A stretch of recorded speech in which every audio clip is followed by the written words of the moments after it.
해밍웨이는 노인과 바다라고 하는 책에서 인생을 이렇게 묘사를 했습니다. 그는 평생 동안 어부로 살았는데 오랫동안 고기를 잡지 못합니다. 사람들이 비웃습니다. 그러면서 나 이제 고기를 많이 큰 고기를 잡아서 내가 얼마나 노련한 어부인가를 보여줘야지 하고 배를 타고 먼 바다로 갔습니다. 정말 큰 고기를 이제 잡아가지고 사투를 벌이면서 고기를 끄집어 올렸습니다. 그리고 행복했습니다. 자랑스러웠습니다. 보여줘야지. 그리고 그 고기를 이제 밧줄에 메고 이제 무거워서 끌고 육지로 오는데 피 냄새를 맡던 상어떼가 오다가 보니까 그 물고기를 다 물어 뜯는 거예요. 항구에 도착해서 보니까 그 큰 물고기가 앙상한 가시만 남긴 채 항구에 도착하고 맙니다. 그 어부는 너무나 피곤했습니다. 그리고 집에 들어가서 깊은 잠을 잤다 하는 이야기를 남겨놓고 있습니다. 인간은 무엇인가를 큰 것을 얻고자 사투를 벌입니다. 어느 때는 정말 소원하던 것, 큰 것을 얻는 것 같지만 그러나 잠시 동안 기쁨을 누릴 뿐입니다. 남는 것은 앙상한 뼈뿐이고 그는 세월이 지날수록 어느 순간 다 남이 그냥 다 뜯어먹고 결국 노인이 되어서 허무하고 또 공허함을 갖는 것이 인생입니다. 여러분, 해밍웨이는 노벨상을 받았습니다. 그는 말년에 이런 고백을 합니다. 나는 필라멘트가 끊어진 전구처럼 고독하다. 그리고 권총으로 생을 마감하게 됩니다. 오늘 해밍웨이와 비슷한 한 사람이 솔로몬이라고 하는 사람입니다. 이 솔로몬이 누굽니까? 왕의 아들입니다. 그는 40년 동안 그 왕좌에 오르면서 최전성기를 이루었습니다. 그는 해보고 싶은 것, 가지고 싶은 것 다 가져본 사람입니다. 그런데 말년이 되어서 그는 너무나 쓸쓸하게 공허함을 느낍니다. 그러면서 그는 오늘 본문 1장 2절에 이렇게 씁쓸하게 고백을 하는데 헛뛰고 헛뛰며 헛뛰고 헛되니 모든 것이 헛되도다. 한 문장 속에 5번이나 헛됨을 이렇게 만들어내는 기가 막힌 문학가입니다. 우리가 거룩하다, 그걸 거룩하고 거룩하다 그러면 진짜 거룩한 거거든요. 헛되다, 이것을 한 문장 속에 5번을 연속해서 반복해서 고백하는 것은 솔로몬이 진짜 공허하고 헛것임을 고백하는 것이거든요. 솔로몬은 가장 성공한 사람이었으나 가장 실패한 사람입니다. 가장 지혜로운 사람이었으나 가장 어리석은 사람이었습니다. 우리 전도서는 지혜의 왕이라고 하는 솔로몬이 나이 들어서 인생을 다 산 후에 남긴 씁쓸한 인생 고백서, 나는 잘못 살아왔다. 그것을 고백한 것이 전도서입니다. 오늘 7절 8절 말씀 이렇게 고백합니다. 모든 강물은 다 바다로 흐르되 바다를 채우지 못하며 강물은 어느 곳으로 흐르든지 그리로 연하여 흐르느니라. 모든 만물이 피곤하다는 것을 사람이 말로 다 할 수는 없나니 눈은 보아도 족함이 없고 귀는 들어도 가득 차지 아니하도다. 우리 교회 성도들은 하나님의 은혜로 열방에 많이 다녀보았습니다. 저 중동아시아, 저 아프리카,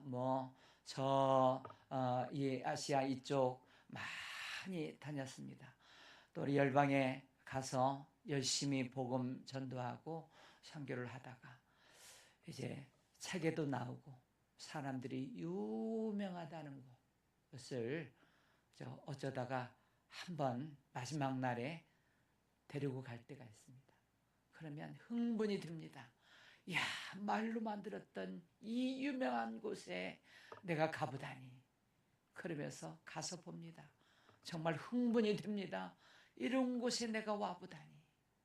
그리고 또 그 다음에 다른 열방에 가서 또 마지막 날 또 그곳에 가봅니다. 흥분이 듭니다. 이런 곳에 와보다니. 그리고 5번, 10번 유명한 데를 다 찾아다 제 고백입니다. 제가 최근에 이제 목사님들과 이제 노예 임원들과 베트남에 갔는데요. 베트남 나트람이라고 하는 곳에 갔는데요. 야, 그 베트남 열심히 살더만요. 그리고 참 한국을 그렇게 좋아할 수 없어요. 그리고 한국을 모델 삼아서 경제 성장을 해야 된다. 그러면서 이제 몇 군데 가봤는데 가서 보니까 너무 시시한 것이죠. 야, 바닷가에 가봤는데 제주도 한 반절도 안 돼요. 어느 곳에 가봤는데 이런 곳이 관광지라고 하면서 말은 안 하지만 오늘 솔로몬이 이것저것 귀로도 듣고 눈은 보아도 만족함이 없다. 정말 우리가 세상 사는 것이 그렇지 않습니까? 이것을 경험하기도 하고 신기한 것도 보고 저것도 다 보는데 결국 별거 아닙니다. 시시한 것들 뿐입니다. 만족함이 없습니다. 여러분, 식욕이라고 하는 것 얼마나 참 배가 고플 때 이제 뷔페 음식에 가서 보면 다 먹을 것처럼 그렇게 제가요 부끄러운 고백이지만 항상 뷔페집에 가서 옆에 사람에게 주변 사람들이 듣는 얘기가 있어요. 참 목사님 잘 드시네요. 안 듣는 데가 없어요. 제가 잘 먹습니다. 어떤 사람이 야 그만 먹어라. 이 뷔페집 손해나겠다. 그럴 정도로 아주 잘 먹는데요. 그리고 후회합니다. 아이고 귀로 죽겠어요. 아이고 나올 때부터 후회가 되면서 그렇게 맛있게 먹고 괴롭습니다. 여러분, 명예가 어떻습니까? 명예, 권력을 누리고 이름을 날리지만 그 끝은 쓰게 쓰고 근심밖에 남아있지 않습니다. 여러분, 돈 그러면서 돈이 최고인 줄 알지만 돈을 너무 사랑해 버려서 돈이 우상이 된 사람들은 결국 믿음에서 떠나고 자기를 찌르고 근심하게 되는 일이 있지 않습니까? 여러분, 세상에 좋은 것들, 뭐 돈, 명예, 세상 뭐 좋은 것들 다 가져보고 취해본들 만족함이 없습니다. 결국 다 치워봤는데 공허할 뿐입니다. 우리 지난주에 삭개오의 말씀을 들었습니다. 그는 돈이 우상이었습니다. 돈만 있으면 만족하고 행복하겠다. 그런데 돈을 다 돈방석에 앉아서 지내는 동안 돈이 치고 가는구나. 왜 이렇게 허전하지? 왜 이렇게 마음이 공허하지? 예수님이 여리고를 지나가신다는 소식을 듣고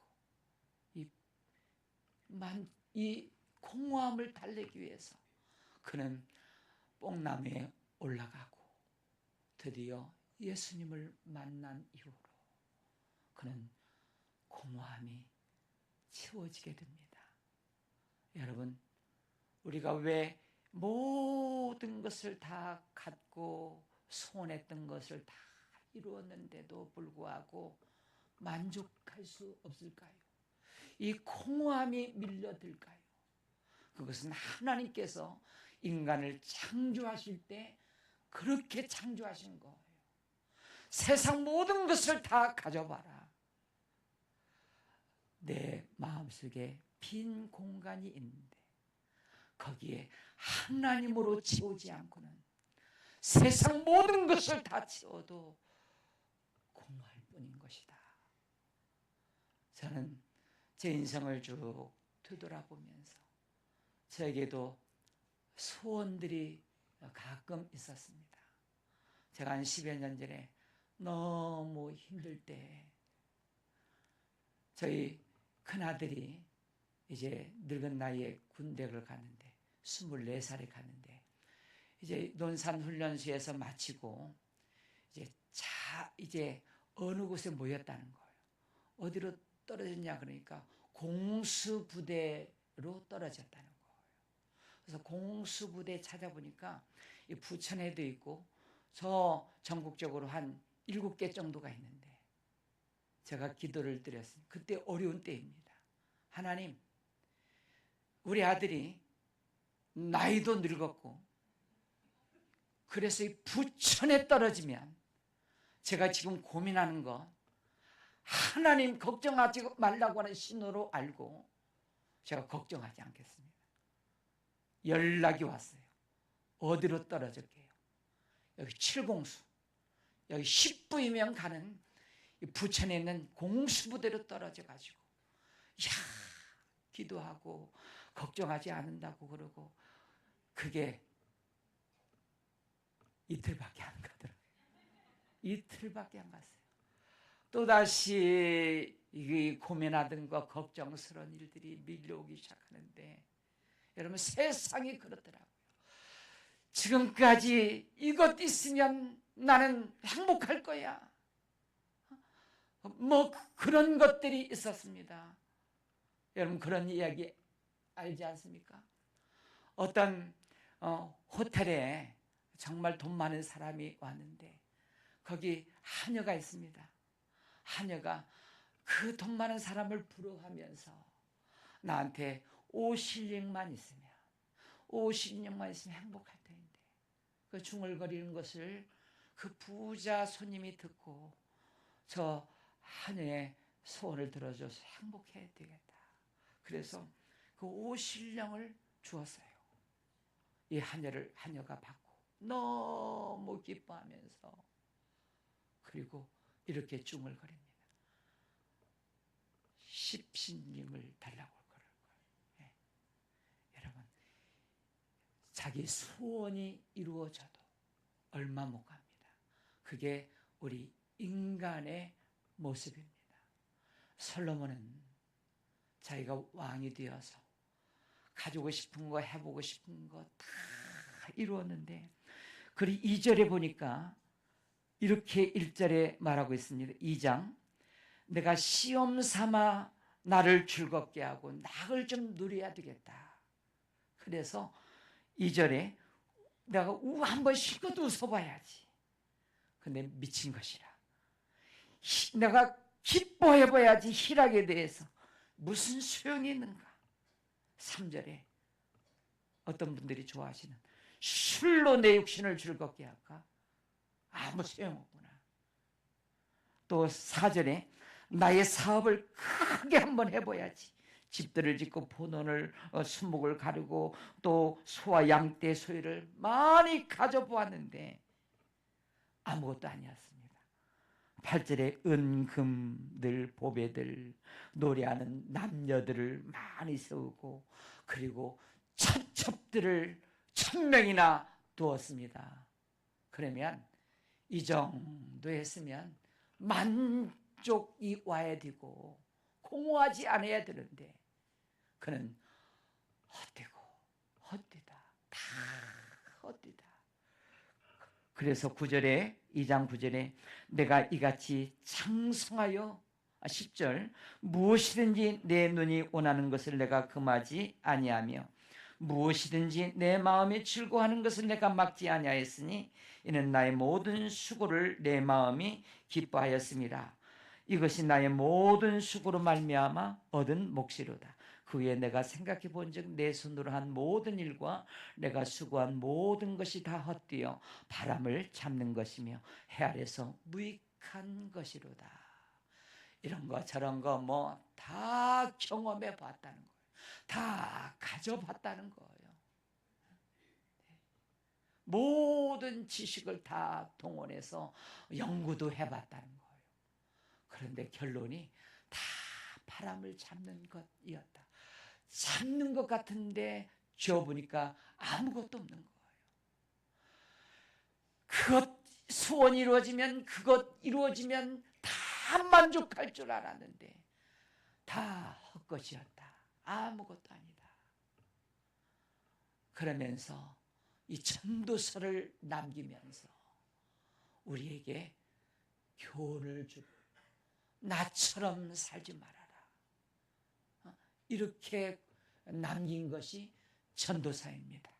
우리 사랑하는 여러분, 저는 오늘 전도서 솔로몬의 말씀을 통하여 우리 인생 가운데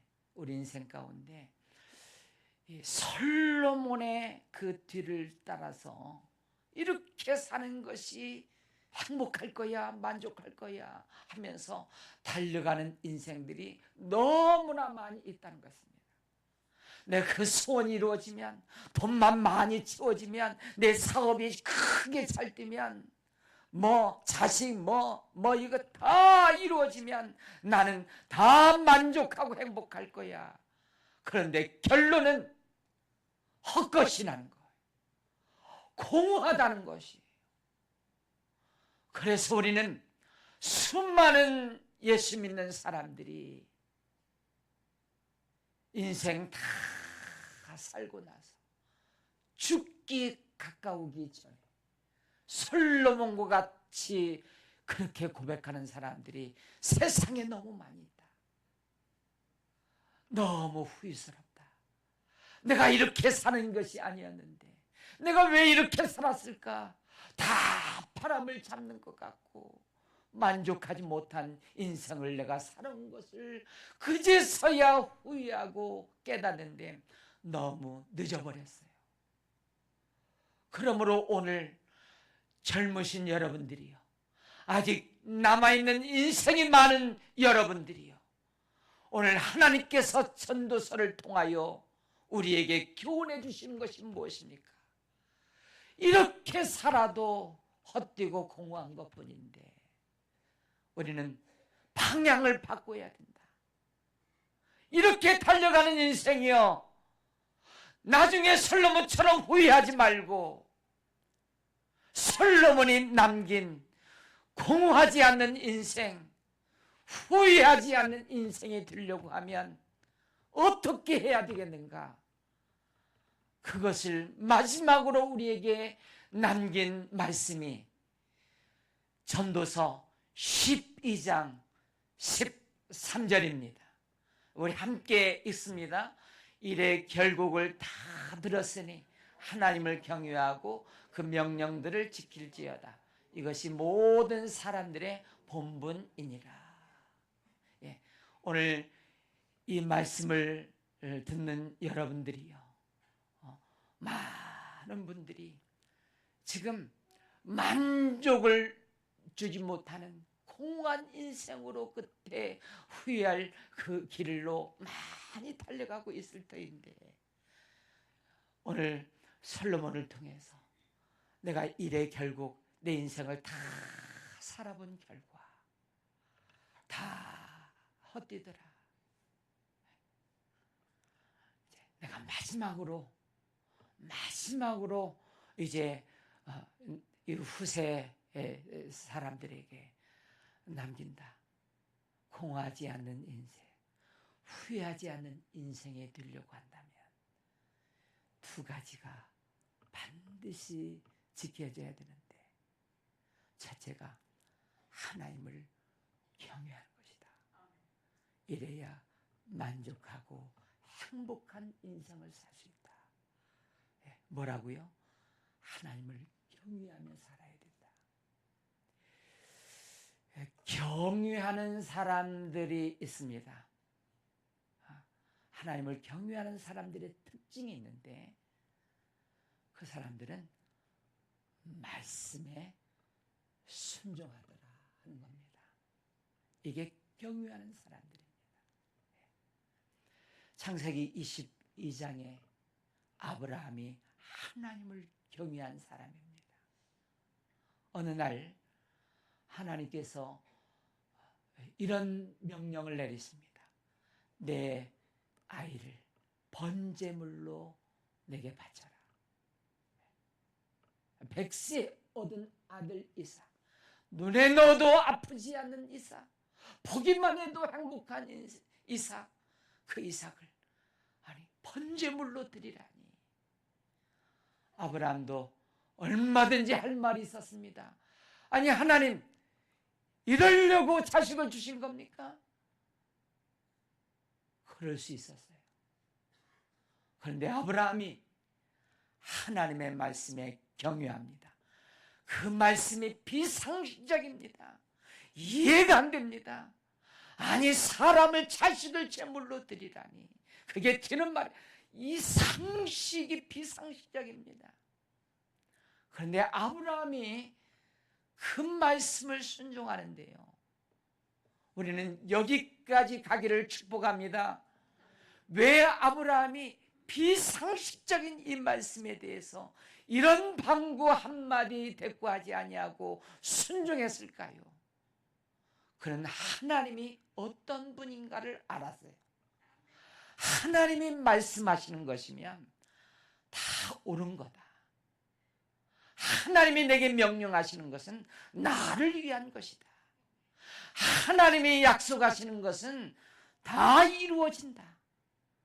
이 믿음을 점점 키워가면서 지금 하나님의 온전한 믿음, 하나님이 말씀하시는 것은 100% 다 순종, 자식을 바치라고 하는 엄청난 가장 큰 그 테스트에 통과를 할 정도로, 저는 여러분들이 이 정도까지 믿음이, 저와 여러분들이 크게 무슨 명령을 하시는지 이 명령에 순종할 수 있는 경외하는 자가 되기를 축복합니다. 아멘. 그러기 위해서는 하나님이 아무나 자식 이런 명령을 하시지 않아요. 다 하나님의 믿음에 따라서. 어린아이 같은 신앙에게는 이것 좀 한번 해볼래? 다 알거든요. 감당할 수 있는 것만 우리에게 허락하시는 거거든요. 거기에 통과하고 또 통과하면 점점 더 큰 명령, 비상식적인 명령이라도 어떤 믿음이 생깁니까? 해봤더니 기적이 일어나는 거예요. 내 생각하고 다른 거예요.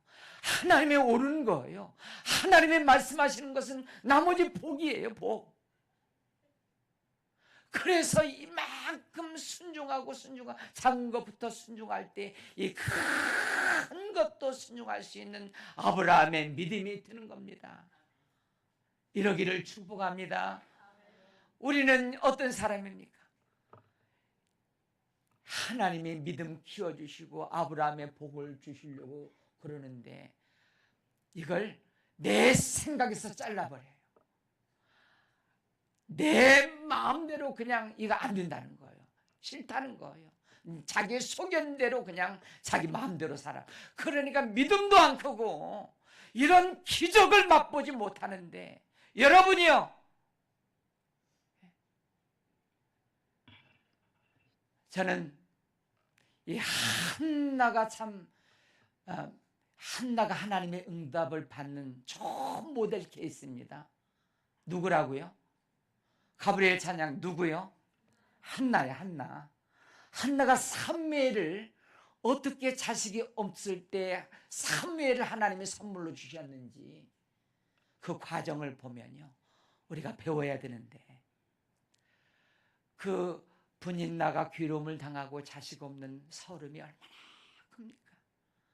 그러니까 낮에 성전에 와가지고 하나님 자식을 주십시오. 제가 자식을 주면 이렇게 하나님 앞에 바치겠습니다. 소원 기도하면서 막 눈물로 기도하고 얼굴이 시뻘겋게 기도하니까 엘리제 사장이 한번 교회 이 성전에 와서 보니까 막 술 취한 여인처럼. 그래서 나중에 오해를 풀고 이렇게 말해요. 제사장이 잘 들어보세요. 야, 하나님의 성전에서 이렇게 눈물로 기도하는 이 자의 소원을 들어주시지 않겠느냐. 다시요, 이게 응답의 비결입니다. 이 태도를 가져야 돼요. 성전에서 이렇게 간절히 기도하는 저 여인의 소원을 들어주시지 않겠느냐. 거기에 한나는, 지금 누가 말씀하시는 거예요? 하나님이 성전에서 직접 말씀하는 게 아니에요. 음성을 들은 게 아니라니까요. 그 제사장이 한 말이에요. 그 말에 대해서 아멘 합니다. 아멘. 저는 우리 성도들이 이런 태도를 갖게 되기를 바랍니다. 이런 자세가 있어야 됩니다. 하나님의 말씀을 직접 듣지 못해서도 오늘 주일날 이 강단에서 주의 종을 통해서 주시는 이 하나님의 말씀이 오늘 나에게 주시는 말씀으로 아멘, 아멘으로 듣는 자는 사무엘을 얻을 줄로 믿습니다. 우리가 이런 자세가 아니면 여러분 개인적으로 언제 하나님의 음성을 개인적으로 듣겠어요? 그래서 많은 사람들이 믿음이 이렇게 커가고 하나님의 말씀의 성취를 이루어가는 아브라함의 복을 받는 사람들을 보니까 강단에서 주시는 하나님의 말씀을 한나와 같이 아멘, 아멘, 제가 그렇게 순종하겠습니다. 그렇게 해보겠습니다. 때로는 광고하는 말씀이 있어요.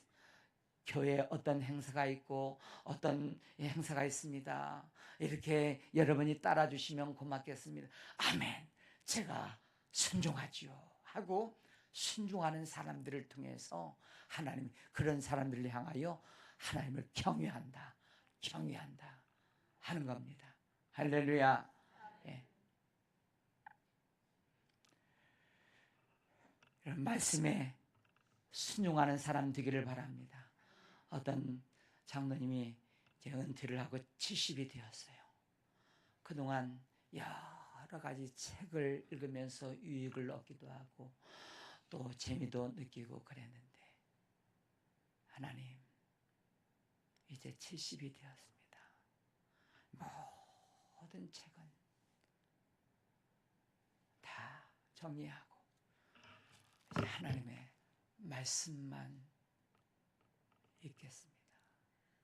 그렇게 결단했다는 거. 우리 말씀 앞에 여러분 순종하시고 생명을 걸시기를 바랍니다. 그리고 이 솔로몬이 하나님을 경외하는 거, 그래야 헛되지 않다, 공허하지 않다. 하나님을 경외하시고, 그 두 번째는 그의 모든 명령들을 지킬지어다. 따라서 합니다. 하나님을 경외하고 그 모든 명령들을 지킬지어다. 자, 솔로몬이 왜 허무한 인생 쓰리쓴 고백을 전도서에 남겼을까요? 하나님이 명령들을 지키지 않았어요. 왕이 된 자에게는 신명기 17장에 4가지를 지키라는 명령을 내려요. 하나는 아내를 많이 두지 마라. 네, 솔로몬이 처첩들이 몇 명이에요? 몇 명? 1000명. 1000명을 두었어요. 그건 불쌍한 인간이에요. 한 여자도 사랑해보지 못한 여자예요. 불쌍한 사람. 그걸 어겼죠. 명령 지키지 않았죠. 그리고 은금을 많이 싸지 마라.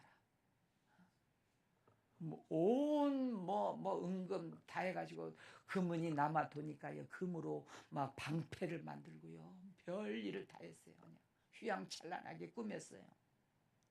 왕이 해야 될 것들 두 번째, 명령을 지키지 않아요. 그리고 병마를 두지 마라. 병마를 많이 두지 마라. 나를 의지하라는 거예요. 하나님만 의지하고 군사를 의지하지 말라는 거예요. 말씀만 지키면 내가 이 나라를 지켜준다는 거예요. 그리고 마지막 하나를 제가 찾아서 읽어 드리도록 하겠습니다. 우리 신명기 17장 18절인데, 그가 왕위에 오르거든 이 율법서의 등사본을 평생에 자기 옆에 두고 읽어 그의 하나님 여호와 경외하기를 배우며 이 율법의 모든 말과 이 규례를 지켜 행할 것이라고 했는데, 이걸 지키지 않아요. 그랬으면 얼마나 좋을까요? 하나님의 흥망성쇠, 그리고 나라를 지켜주시는데 왕이 되어서 그 명령들을 순종하고 지켰다면 달과 같은 성군이 되었을 것인데, 그는 쓰디쓴 패배 인생, 공허한 인생, 나라가 두 쪽으로 갈라지는 불행한 역사를 남긴 사람. 왜? 하나님의 명령들을 지키지 않았어요. 하나도 안 지켰어요. 하나도 안 지켰어요. 특별히 이 하나님의 말씀을 그 침실을 가까이 두면서 내가 지금 백성들을 잘 섬기고 있나? 내가 지금 이렇게 잘하고 있나? 유월절을 잘 지키고 있을까? 주신 이 하나님의 말씀들을 수시로 읽고 들으면서 내가 이거 잘못하고 있구나 깨우치고 바르게 살아서 해야 되는데 가까이 하지 않았어요. 저는 여러분, 사랑하는 여러분, 왕의 명령들을 하나님이 주셨다면 지금 이 시대에 저와 여러분들에게 주신 명령들이 있지 않겠습니까? 저로 말미암은 목사라고 한다면 목사는 어떻게 해야 되는가에 대해서, 주의 종에 대해서 이 말씀에 기록해 놓았지 않겠습니까? 장로님, 성도들은 어떻게 교회를 섬기고 그렇게 해야 될 것인가에 대해서 말씀의 명령들을 내려주시지 않았겠습니까? 부모님들, 자식 앞에서 이 가정을 어떻게 이끌어 갈 것인가에 대해서 명령들 하지 않았겠습니까? 주신 사명들, 직분들, 그리고 직장에서 해야 될 일들, 어떻게 살아가야 될 일들. 저는 그 나라 그 직장에서 가장 모범 뛴 사람이 다니엘이라고 봅니다. 하나님이 없는 세상에서 최선을 다해서 믿음을 지키면서 깨끗하게 살면서 그 나라를 흥왕케 하면서 그 역사를 하나님이 주관하시는데, 그 적국의 나라에서 충성을 다하면서 살아계신 하나님을 보여드리는 직장이, 우리 사랑하는 교회 여러분, 우리는 이 세 가지 질문에 분명한 답을 가지고 있어야 되는데, 제가 질문을 드립니다. 나는 어디서 왔는가? 두 번째, 나는 어디로 가는가? 여기에 대해서 답이 있습니까? 여러분은 확실히 그 답의 질문에 답할 수 있습니까? 그리고 세 번째는, 나는 짧은 인생 사는 동안 가치 있는 삶이 무엇일까? 헛되지 않는 인생이 무엇일까? 공허하지 않게 살기 위해서 내가 무엇을 해야 될 것인가? 하나님은 우리 모든 인간들에게 우리를 이 땅에 보내면서 창조의 목적을 말씀해 놓았습니다. 두 가지만 말씀드립니다. 하나는 우리를 창조하시고 구원하신 목적이 예배를 하나님의 받으시기 위해서 저와 여러분들을 불러주시고 구원해 주셨습니다. 제가 일부 예배 드리고 참 마음이 기뻤습니다. 제가 눈이 잘못됐다는 것을 그동안 마음적으로 회개하고 마음이 그렇게 기뻤어요. 첫 찬양이 울리는 50분까지 24명이 왔어요.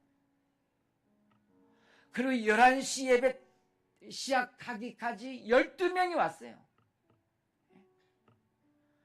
그리고 1분 늦게 한 명이 들어오더니 34분에 그래도 늦게 한 명이 들어와서 예배 후에 2명이, 그 많은 인원 가운데 2명만 늦고요. 많은 분들이 첫 찬양 시작하기 50분 전까지 24명이 왔다는 것에 제가 너무 감사했어요. 오늘 또 예배 팀장님한테 2부 때 조사해 보라고 그랬는데 또 그 비슷한 결과가 나올 거예요. 참 우리 성도교회는 예배를 아는 분들이다. 예배의 중요성, 예배가 잘 돼야 모든 것이 다 풀리고 잘 된다는 것을 하나님이 창조한 목적을 아는 분들이다. 여러분 그러기를 바랍니다. 그리고 우리를 창조한 목적이 또 하나 있는데, 에베소서 2장 10절에 우리는 그가 만드신 바라 그의 선한 일을 위하여 우리를 지어주셨다. 선한 일을 위하여. 제가 여러분들에게 도전을 드립니다. 직장에 돈 벌러 가지 마십시오. 돈 벌러 가지 마세요. 힘듭니다. 그리고 공허할 뿐입니다. 기쁨도 보람도 없습니다. 돈 벌러 가지 마시고 그곳에 기럇 아르바를 헤브론으로 바꾸는 사명감으로 가십시오. 섬기고 도와주고 세워주기 위해서 가십시오. 혹시 여러분 회사가 어려워졌습니까? 군만 말고 더 열심히 그 회사를 일으켜 세우려고 힘쓰고 애쓰십시오. 월급이 안 나옵니까? 다른 사람들은 불평하고 다 떠나도 그 회사를 일으키기 위해서 2달, 3달 월급이 안 나와도 최선을 다해서, 그러다가 2달 월급 못 받고 그 회사가 이제 없어집니까? 그러면 회사 사장님에게 그동안 너무 감사했습니다. 남들은 월급 내느라고 뭐 찾아서 고발할 거 없나 하고 온갖 욕짓거리를 다 하고 그동안 베푼 은혜 먹고 산 것은 어디 있는데, 그런데 어느 성도교회 그리스도인 보니까 그동안 참 감사했습니다. 제가 기도하겠습니다. 그렇게 사는 겁니다. 그래야 공허하지 않습니다. 우리 찬양을 함께 부릅니다.